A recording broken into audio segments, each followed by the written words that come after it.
रात के अंधेरे में एक औरत जंगल से गुजर रही थी। तभी उसे चमकता हुआ एक मटका दिखाई दिया।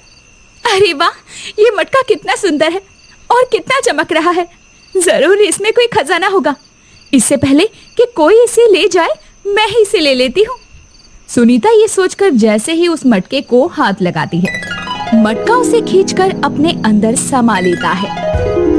जबकि दूर खड़ा गांव का एक आदमी मोहन ये मंजर देख लेता है और डर से भागता हुआ गांव पहुंचता है। अरे अरे गांव वालों, वो मटका एक जादुई मटका है। तुम में से कोई भी उसे हाथ मत लगाना, वो लोगों को अपने अंदर खींच कर गायब कर लेता है। हैं? अरे भाई, क्या बात कर रहे हो? अरे क्या सच में वो मटका जादुई है? अरे हाँ, अब से उस जगह कोई नहीं जाएगा। हमें अपनी जान बहुत प्यारी है। अब उस घटना के बाद उस जगह जाने पर रोक लगा दी जाती है।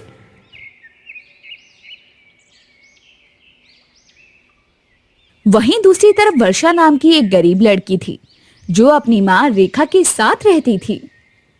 बेटी, तुम कहाँ जा रही हो? माँ, मैं लकड़ी चुनने जंगल जा रही हूँ। वैसे भी तुम्हारी तबीयत खराब है और वैद्य जी ने तुम्हें समय पर दवाई लेने के लिए कहा है, इसलिए मैं जल्दी काम पर जा रही हूँ। बेटी, तू इतनी परेशान क्यों होती है?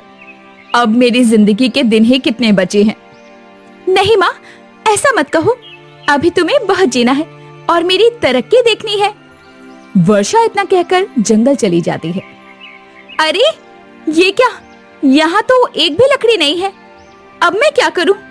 हे ऊपर वाले, मेरी मदद कर। लगता है अब मुझे काम की तलाश में गांव में भटकना पड़ेगा। अब वर्षा काम की तलाश में गांव की एक औरत के पास जाती है। काकी, काकी, मेरी थोड़ी मदद कर दो। बोल वर्षा, क्या मदद चाहिए तुझे? मेरी माँ बहुत बीमार है और उन्हें दवाई की जरूरत है। क्या तुम मुझे काम पर रख सकती हो? अरे बेटी, इस महंगाई के जमाने में हम तुझे कहाँ काम पर रख पाएंगे? मेरे पास अभी कोई काम नहीं है। तू किसी और के पास जाकर पूछ ले। अब वर्षा गांव में काम की तलाश में दर दर भटकती है, मगर उसकी मदद कोई नहीं करता। कोई मुझे काम नहीं दे रहा। हे ऊपर वाले, अब मैं क्या करूं? हाँ, एक काम करती हूँ, जंगल के उस तरफ जाती हूँ। हो सकता है वहां मुझे लकड़ियां मिल जाए। इतना कहकर वर्षा जंगल के दूसरी तरफ जाने लगती है। तभी उसे एक अजीब सी आवाज सुनाई देती है। मुझे आजाद करो, मेरे पास आओ, मुझे आजाद करो। मैं तुम्हें बहुत कुछ दूंगा, बस मुझे आजाद कर दो। अरे ये कैसी आवाज है? यहाँ जंगल में कौन है?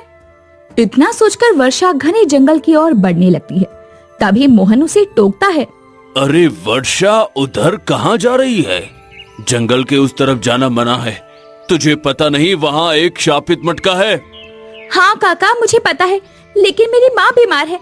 मुझे जाने दो, क्योंकि आप लोगों में से तो कोई भी मेरी मदद नहीं कर रहा, इसलिए मैं जंगल के उस तरफ से लकड़ियां चुनने जा रही हूँ। वर्षा ये कहकर जंगल के अंदर चली जाती है। तभी उसे फिर से वही आवाज सुनाई देती है। मेरे पास आओ, आ जाओ, मुझे आजाद करो। वर्षा अब डरते हुए उस आवाज की दिशा में जाती है।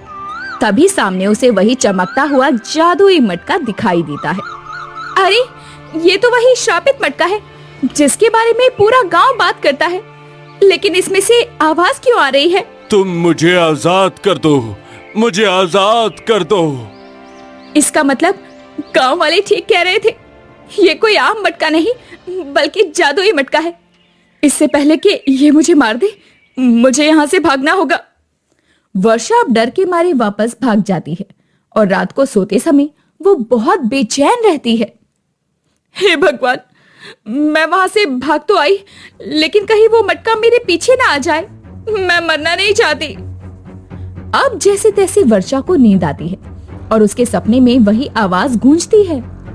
मुझे मेरा बदला चाहिए, मुझे आजाद कर दो। कौन हो तुम? तुम मुझसे कैसा बदला चाहती हो? मैं बदला चाहता हूँ और मेरा ये बदला सिर्फ तुम ही पूरा करोगी। अब अचानक वर्षा की नींद खुल जाती है और वो पसीने पसीने हो जाती है। तभी उसकी नजर खिड़की के बाहर उस मटके पर पड़ती है जो हवा में तैर रहा होता है। मेरे पास आओ, मेरे पास आओ। मटके की आवाज में कुछ ऐसा जादू था कि वर्षा सम्मोहित होकर उसके पीछे पीछे जंगल की ओर चल देती है।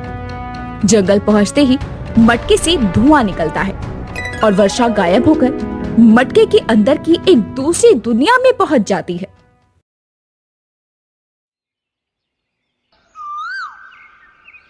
वर्षा, वर्षा, अरे वर्षा कहाँ चली गई? मुझे उसे ढूंढना होगा। अब बीमारी की हालत में रेखा जैसे तैसे उसे ढूंढने निकलती है। अरे वर्षा की माँ, तुम यहाँ क्या कर रही हो? मेरी बेटी नहीं मिल रही, उसी को ढूंढ रही हूँ। वो तो उस जादुई मटके की तरफ गई थी। मैंने मना भी किया था पर वो नहीं मानी। ये सुनकर रेखा के पैरों तले जमीन खिसक जाती है।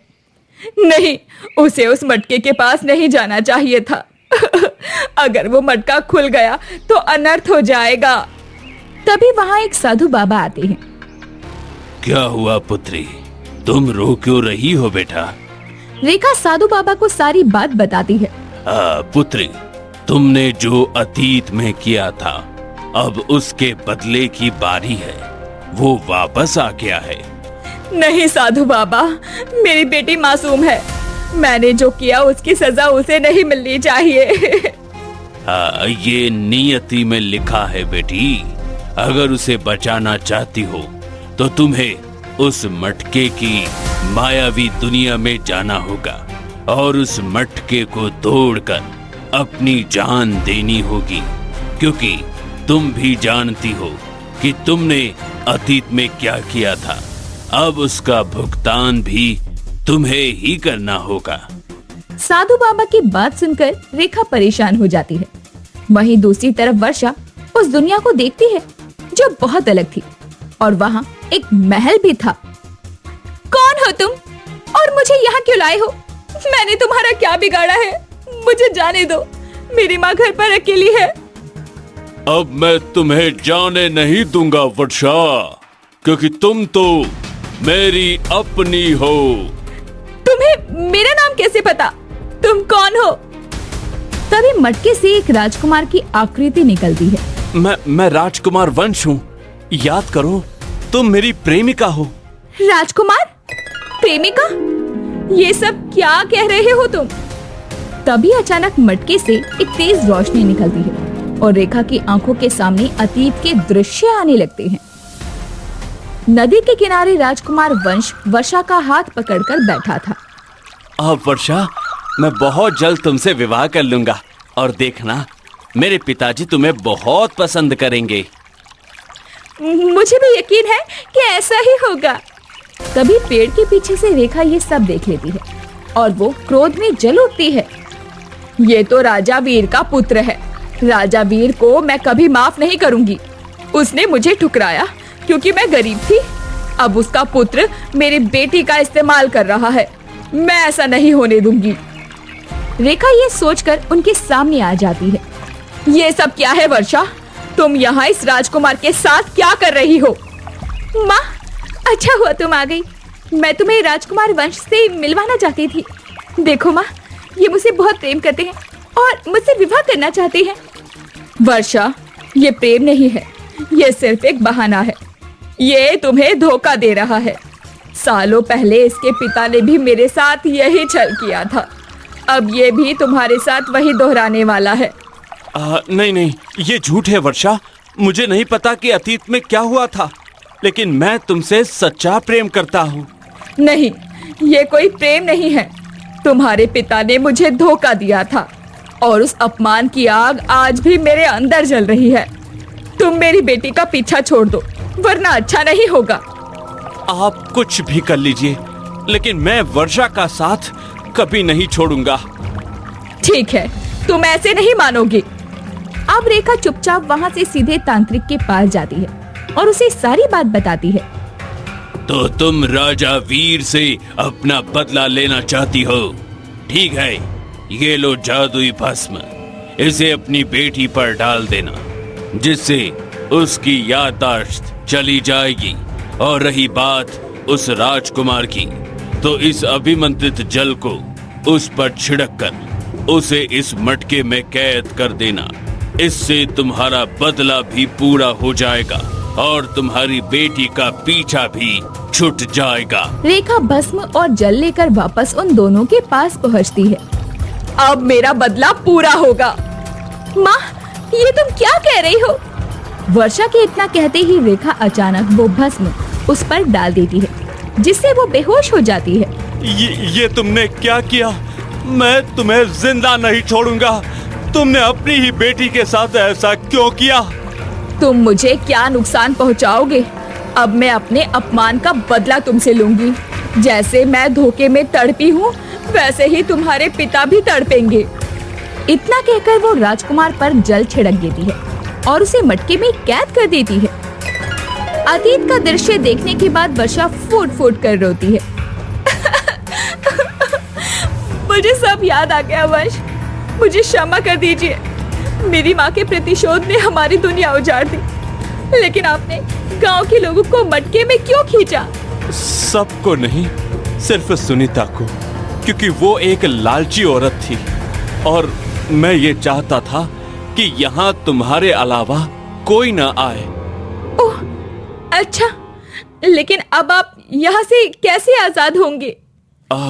वर्षा, मैं यहाँ से तभी आजाद हो सकता हूँ जब इस मटके को कोई तोड़कर अपने प्राण का बलिदान देगा। तभी मटके की मायावी दुनिया में रेखा प्रवेश करती है और बदहवास रोती हुई उसके पास आती है। मेरे बच्चे, मुझे माफ कर दे। प्रतिशोध की आग में अंधी होकर मैंने तेरा सुख चैन सब छीन लिया। मैंने एक निर्दोष राजकुमार को सजा दी और अपनी ही बेटी की याददाश्त छीन ली। मैं गुनहगार हूँ। माँ, आपने जो किया वो गलत था। राजा वीर ने आपको धोखा दिया, लेकिन राजकुमार वंश ने मुझसे सच्चा प्रेम किया था। आपकी नफरत ने एक बेगुनाह को सालों तक इस मटके में कैद रखा। नहीं, अब और नहीं। मैंने जो गुनाह किया था उसका पश्चाताप अब मैं ही करूंगी। राजकुमार, मैं अपनी जान का बलिदान देकर आपको आजाद करती हूँ। इतना कहकर रेखा जैसे ही उस मटके को तोड़ने के लिए आगे बढ़ती है, वैसे ही वर्षा अचानक उस मटके को तोड़ देती है और तड़पते हुए गिर जाती है। वर्षा, ये तुमने क्या किया? वर्षा बेटी, तुमने ऐसा क्यों किया? मर जाने देती मुझे। जो पाप मैंने किया था उसकी सजा भी मुझे ही भुगतने देती। तुम मेरी माँ हो और मैं तुम्हें अपनी आंखों के सामने मरते हुए नहीं देख सकती थी। राजकुमार, अब से आप आजाद हैं। मैं अपनी जान देकर आपकी मोहब्बत की कीमत चुका रही हूँ। इतना कहकर वर्षा दम तोड़ देती है। तभी राजकुमार और रेखा मटके की दुनिया से बाहर आ जाते हैं और वो सभी लोग भी जो कि उस मटके की दुनिया में कैद थे